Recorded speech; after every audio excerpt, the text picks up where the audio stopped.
Hey Andy, how's it going? How you doing? Can you kind of take me through that 56-yard field goal at the end of the first half? Um, I mean, honestly, I was already there, just ready. Um, at first, I think we thought there was a little bit more time on the clock, maybe get like one more play in.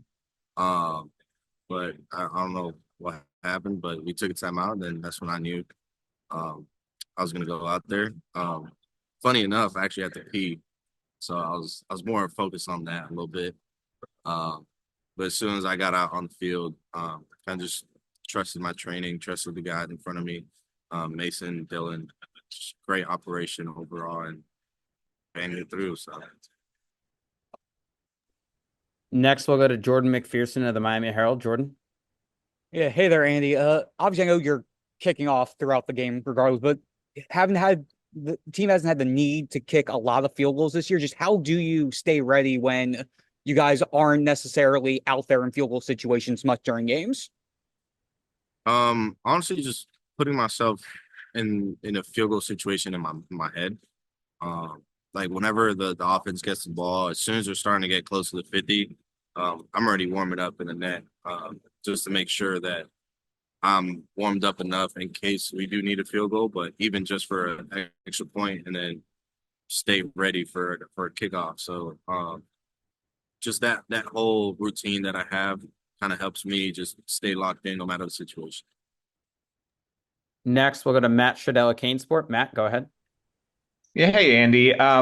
You have a different perspective this year, right? Because you're scoring so many touchdowns and just even getting in field goal range constantly. Um, how nice is it as a kicker and just having that different perspective to just see constantly this offense get into scoring range?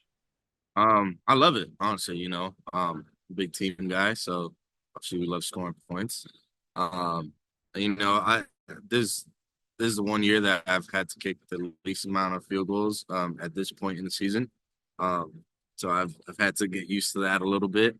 But it's fun, definitely. I mean, seeing the offense just go out and all the guys just ball out, it's amazing.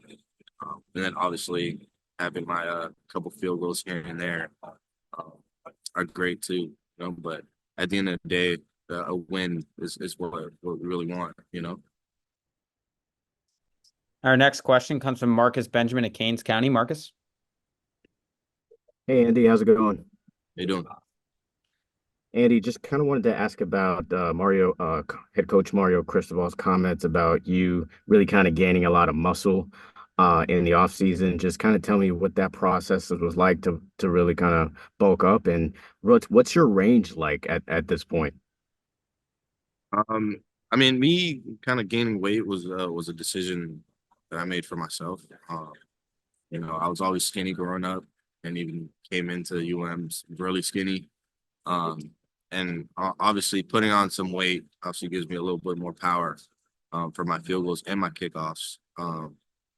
So it was kind of just a focus point for me during the off season. Just get bigger. And obviously I feel like so far it's been working out.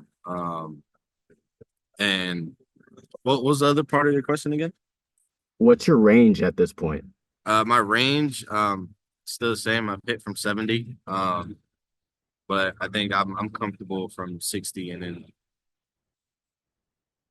We'll do a few more for Andy. We'll go back to Jordan McPherson of the Miami Herald. Jordan.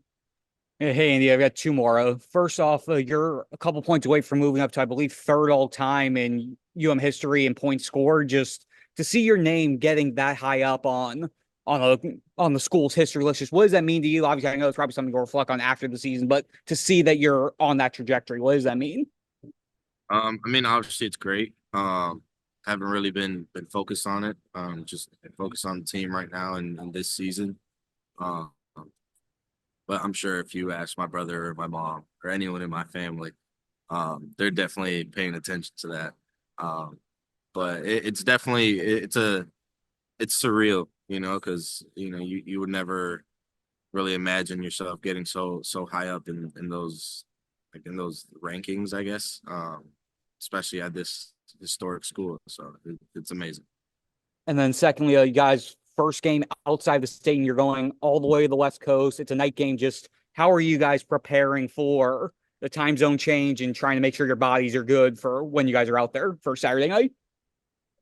Me personally, I'm just sleeping more. Because I know I'll probably lose sleep just because of the time difference. But just going to sleep, honestly, I just recover as much as possible. Because it is a long flight. But at the end of the day, it's a business trip. We're just going over there to be able to come back 1-0. Awesome, Andy. We appreciate your time and good luck on Saturday. Thank you.